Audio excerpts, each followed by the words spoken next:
Assalamualaikum warahmatullahi wabarakatuh. Nama saya Amalia Kansa, mahasiswi jurusan Sistem Informasi Universitas Nasional. Di video ini saya akan menjelaskan tentang penerapan etika profesi IT untuk memenuhi nilai ulangan tengah semester.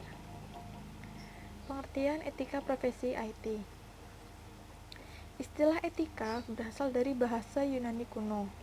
Bentuk tunggal kata etika yaitu ethos, sedangkan bentuk jamaknya yaitu taeta.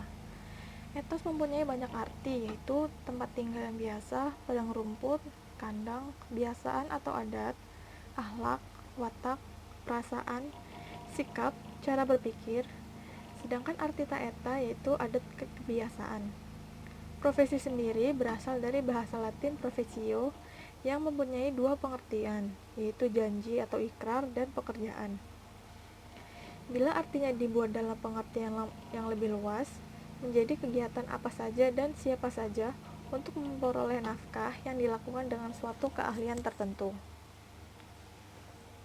Lalu, etika profesi IT sendiri adalah norma-norma atau kaidah-kaidah manusia dalam menjalankan profesi atau pekerjaannya dan mempertimbangkan segala tindakannya dalam melakukan pekerjaannya, khususnya dalam bidang IT. Ciri-ciri profesionalisme yang harus dimiliki oleh seorang IT berbeda dari bidang pekerjaan yang lainnya. Ciri-cirinya yaitu: yang pertama, memiliki kemampuan atau keterampilan dalam menggunakan peralatan yang berhubungan dengan bidang pekerjaan IT. Seorang IT harus mengetahui dan mempraktekkan pengetahuan IT-nya ke dalam pekerjaannya.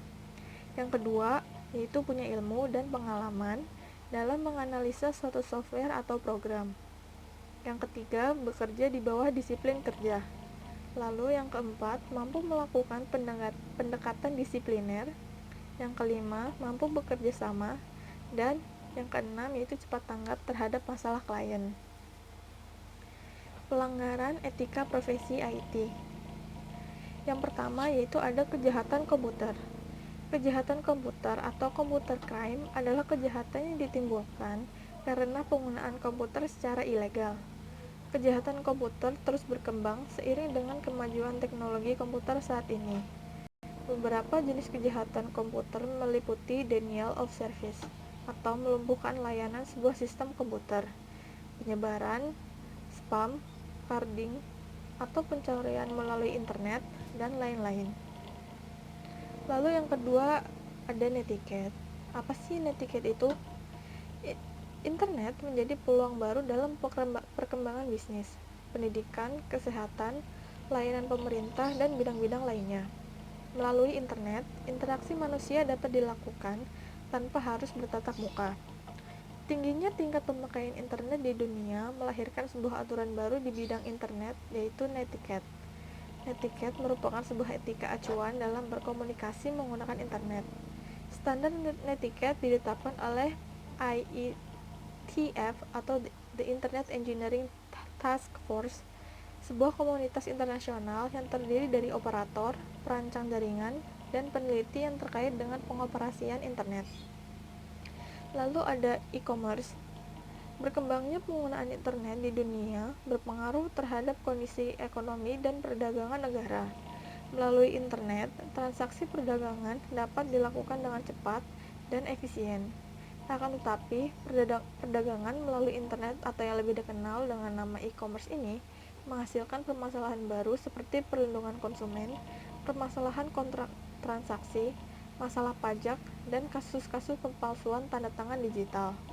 Untuk menangani permasalahan tersebut, para penjual dan pembeli menggunakan UNCITRAL Model Law on Electronic Commerce 1996 sebagai acuan dalam melakukan transaksi lewat internet. Lalu ada pelanggaran haki atau hak atas kekayaan intelektual.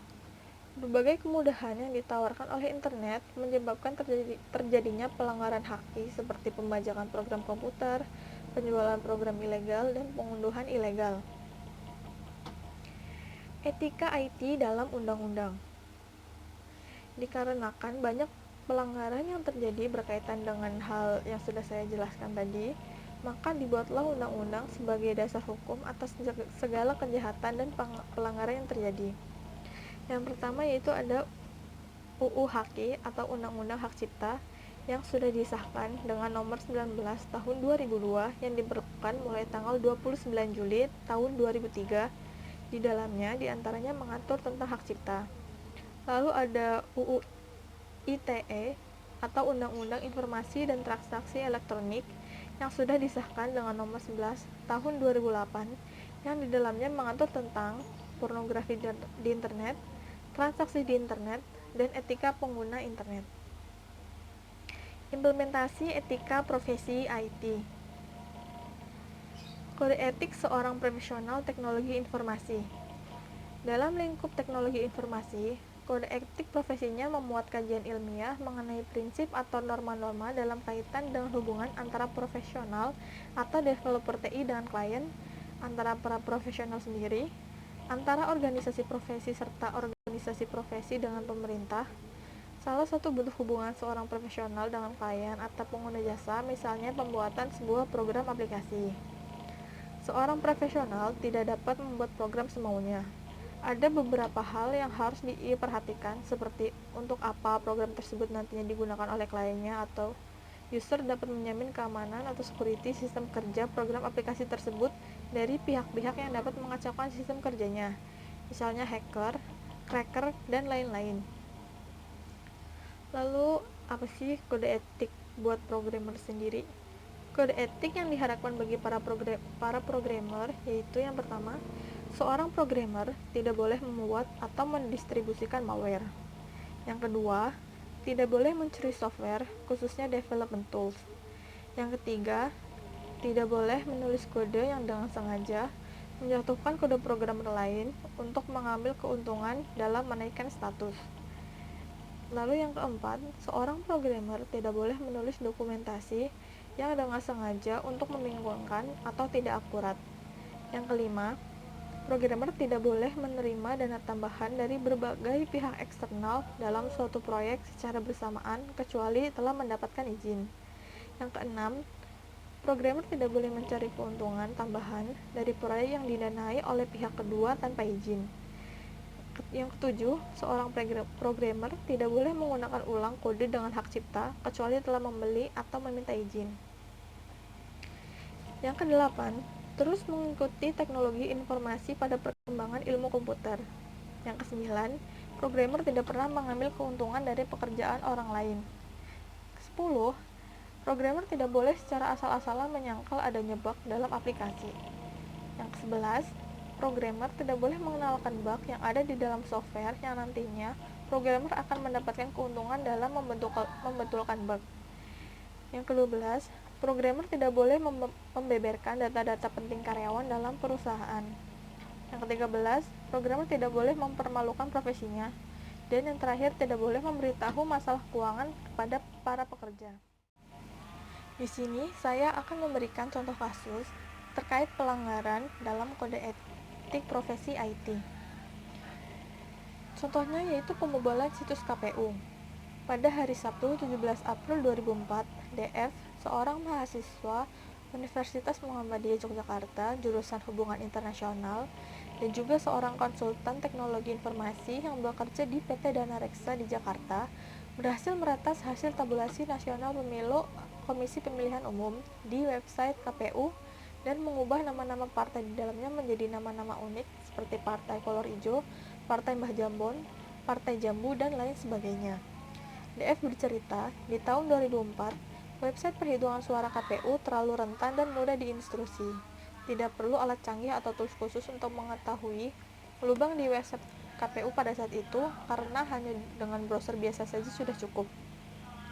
DF menggunakan teknik SQL injection, atau pada dasarnya, teknik tersebut adalah dengan cara mengetikkan string atau perintah tertentu di address bar browser untuk menjebol situs KPU. Kemudian DF tertangkap pada hari Kamis 22 April 2004. Kronologinya yaitu pada hari Jumat 16 April, DF mencoba melakukan tes sistem pengamanan KPU melalui cross-site scripting, namun di layar keluar message risk dengan level low, atau artinya website KPU belum tembus atau rusak. Lalu pada hari Sabtu 17 April 2004, pukul 3, DF mencoba lagi melakukan penetrasi ke server KPU dengan cara SQL injection dan berhasil menembus IP KPU, serta berhasil mengupdate tabel daftar nama partai pada pukul 11.23 sampai pukul 11.34. DR mengaku perbuatannya adalah iseng dan penasaran atas pernyataan penjabat KPU tentang sistem keamanan IT milik KPU tersebut, sehingga memang tidak ada niat jahat terhadap tindakannya itu, tetapi tujuannya hanya sekedar mengingatkan saja. Kasus pembobalan situs KPU yang terjadi pada tahun 2004 merupakan contoh kasus dari unauthorized access to computer system and service. Adalah kejahatan yang dilakukan dengan memasuki atau menyusup ke dalam suatu sistem jaringan komputer secara tidak sah, tanpa izin, atau tanpa sepengetahuan dari pemilik sistem jaringan komputer yang dimasukinya, dan merupakan pelanggaran terhadap etika profesi IT. Jadi, kesimpulannya adalah etika profesi IT adalah norma-norma atau kaidah-kaidah manusia dalam menjalankan profesi atau pekerjaannya dan mempertimbangkan segala tindakannya dalam melakukan pekerjaannya, khususnya dalam bidang IT. Etika profesi juga memiliki ciri-ciri profesionalisme yang berbeda dengan pekerjaan lainnya. Dalam lingkup TI, terdapat kode etik profesi yang memuat kajian ilmiah mengenai prinsip atau norma-norma dalam kaitan dengan hubungan antara profesional atau developer TI dengan klien, antara para profesional sendiri, antara organisasi profesi serta organisasi profesi dengan pemerintah. Selain itu, etika profesi IT juga rentan terhadap pelanggaran-pelanggaran seperti misalnya kejahatan komputer, netiquette, kejahatan e-commerce, pelanggaran haki, dan lainnya. Contoh nyata pelanggaran etika profesi adalah kasus pembobolan situs KPU pada tahun 2004. Sekiranya itulah yang dapat saya sampaikan pada video kali ini. Kurang lebihnya mohon maaf. Wassalamualaikum warahmatullahi wabarakatuh.